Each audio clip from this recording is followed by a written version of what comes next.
Hello mga ka-craft! Welcome to my channel. I am Christine Ruaya, ang Tina Vlogger ng Surigao del Sur. First time ko po mag-video tungkol sa aking craft.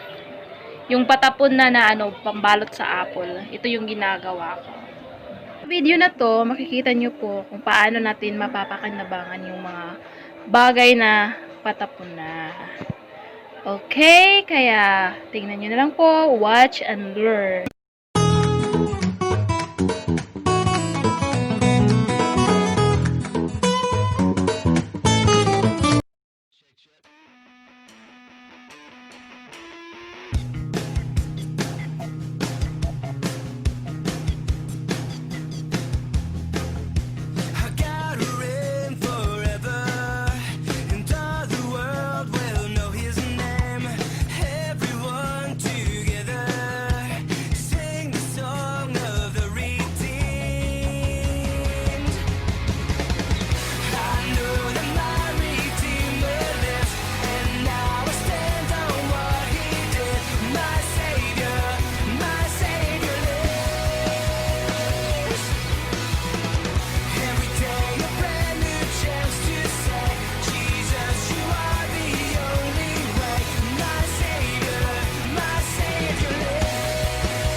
Tapos rin ang paggawa natin ng recycled materials gamit ang mga patapon na bagay.